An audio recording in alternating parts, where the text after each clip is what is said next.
Hey guys, MrGannyK here, and welcome to That Podcast, episode 8. God, I actually never thought I'd see the day where I'd be doing an episode 8 of That Podcast, or even another episode of That Podcast. I thought after that last episode with PLG, because that episode was legendary. It was just so fun, and so fun to do with someone that I'm really good friends with. But anyway, for the people that are listening to that podcast right now and don't know what it is, this is kind of like a stream of consciousness, and this is going to be a platform for me to kind of talk about things that I want to talk about, and topics I want to talk about, totally unedited. So the thing that I'm going to be talking about today is the hardest thing for a YouTuber.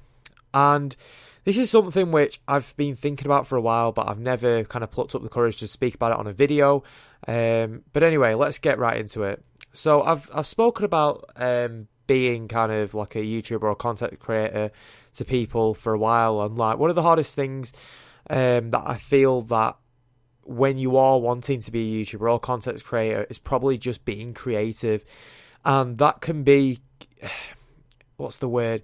It can be really kind of a hard thing to be creative, and it might sound a little bit stupid to people that are just creative people, but sometimes you can have kind of blocks where you're just like, right, I don't know what I want to do with this. And also with how popular YouTube is now, everyone's doing similar content. It is so weird, especially like, I'll bring it back to myself. Currently, I'm doing some FIFA 16 career mode stuff. There's probably about 1,000 other people or YouTubers that are doing the same content as myself, and keeping creative and keeping on top of that is definitely hard. So that's kind of like one of the biggest things that I think is really hard for YouTubers.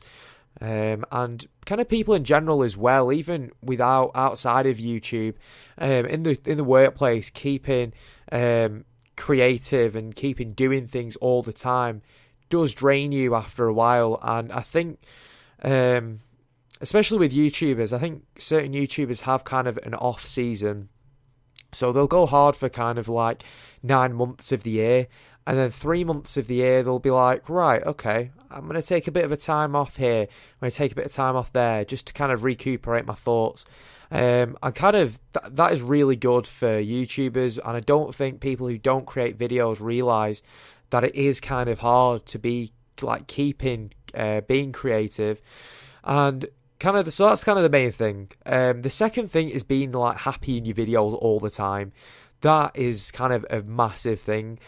Because I watch like several YouTubers. Well, I have watched in the past. I've watched Syndicate, AirJapes, FIFA, AA9 Skills. They're the three that I kind of used to watch like day in, day out, and really admire as content creators and YouTubers. And I used to think to myself, they are always happy. They are always happy in videos. And I never understood how they could be so happy. And I remember one time I actually tried to do a video and I thought, right, okay, they're doing stuff and they're always happy. So, okay, let's try it. Let's try and be like that. And I just couldn't do it because they've got kind of like a natural energy about them. Something that kind of gets very unnoticed in kind of the YouTube scene, as it were, is how people have this certain energy about them that they can just do a video, absolutely laugh their head off, get really interested about the content. Whereas sometimes I'm not like that, and it's not that I don't love the content I'm doing, it's just the fact that I just can't be like that. It's just how we are. But that's kind of like a big thing, is just being happy in your content. I think that's just, it's so vital to how YouTubers are perceived these days, because obviously first impressions always count, especially with anything. You go into a job place, first impressions count. You go into YouTube, it's the same concept. I think with especially Syndicate really springs to mind. Like, I used to watch a lot of his Minecraft stuff, and he's probably done 300 episodes, 200 episodes of his Minecraft series. I can't remember any episodes within that series where I watched a video and thought, God, he wasn't having a good day, was he? And that is like, that goes so unnoticed, and so kind of like what's the word? It's so underrated how they do it, and I give a lot of credit to those YouTubers who I do see kind of grafting on videos and really enjoying the content, having some good times as well. But right, I'm going to bring this back to me to end this that podcast, episode 8. With my content, keeping creative has always been a problem for myself, and if you've been watching me for how many years I've actually been doing YouTube now, or kind of doing videos and content creating, you'll know that I don't do this kind of like a full-time thing. And a little bit, it was kind of when I was younger. I think my age has got something to do with it, because a lot of the YouTubers that I kind of look up to and that are really good are a lot older than me by about 3 or 4 years. And that doesn't sound like much, but that 3 or 4 years could be vital.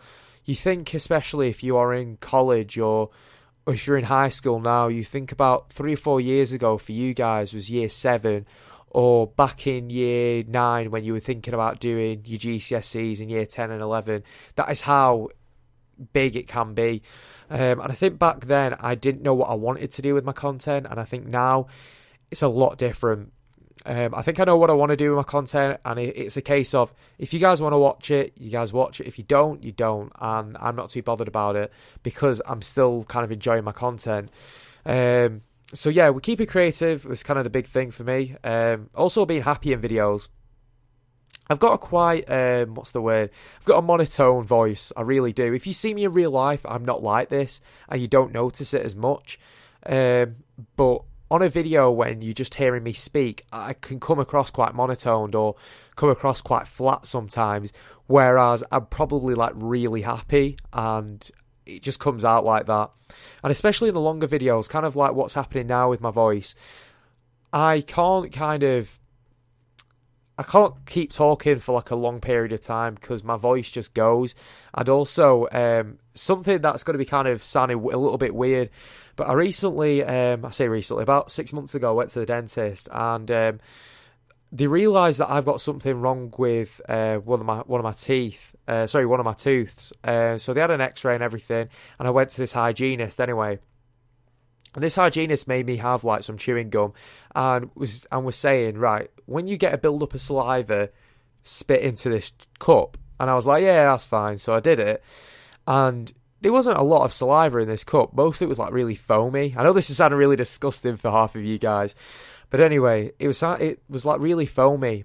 And what I found out was that I can't produce a lot of saliva. And sometimes my mouth goes dry, so that's why sorry about that, guys. I probably smacked my mic. That's probably why I've got always water next to me or things like that. And sometimes my voice can go really hoarse, and it really kind of like frustrates me, especially if I'm doing like a 45-minute video. After 15 minutes of the video, I wouldn't have noticed it because it just happened, but you guys would have noticed that my voice is completely gone and I sound like I've got a cold, even though I haven't. So that was kind of like one of my kind of pet peeves, and something I really struggled with, especially when I started trying to content create. Now I still struggle with it, but I think it's one of them things where I'm like, I'm just getting on with it, and I'm like, yeah, it's a thing, but I'm not going to let it get me down. It's just one of them things. I've got water next to me just in case it does get really bad, because I don't want to be sounding like a flipping robot or sounding like I've got a cold for the rest of the video. But anyway, I've gone off on a little bit of a tangent. But yeah, I think that, just to kind of like summarise, a lot of the stuff that YouTubers do and content creators do is very, very underrated. And unless you do videos yourself, I think if you did videos yourself or even tried it out, you will realise the amount of effort that goes into content creation, YouTubing, and even streaming on Twitch as well. That is, a lot of it is really hard stuff. And I remember telling someone that I did YouTube videos quite a while ago. This is kind of the last story of this episode of that podcast. The story I'm going to tell you is, I told this person that I did YouTube videos, and at the time they were kind of like, oh right, okay, what do you do it on? And I explained it to them, and they were like, oh my god, that's really cool. And they got, because this person was much older than me, they kind of got the fact that I'm literally in my room speaking to a mic, and when you're not getting feedback directly and someone isn't speaking to you, that's hard. That is really hard, and it is, that type of thing is very underrated within the YouTube scene, really, and within the streaming, and even some ways in kind of in the business place as well. Things can go very underrated, and one of the biggest things is the fact that you've got to keep creative all the time, happy and all that, and also kind of make sure you're doing other things with your content. But anyways, guys, I want to wrap it up there. I want to say like a huge thank you to everyone that is supporting my YouTube channel at the minute. If you haven't watched the first episode of Call of Duty Reloaded, I'll put it in the description of this video. And also, I will be making a playlist for all my Liverpool career mode videos as well. And for about a couple of episodes, I'm going to start trialing a few stuff with my Liverpool career modes, maybe cutting down the episodes a little bit, or possibly making them a little bit bigger in some episodes. I don't know, but you guys are going to see that very soon. So guys, I want to say a massive thank you for watching. If you liked the video, give it a like. If you disliked it, give it a dislike. Thank you very much for watching, guys. You guys have been awesome as usual. MrGannyK out. See you later, guys.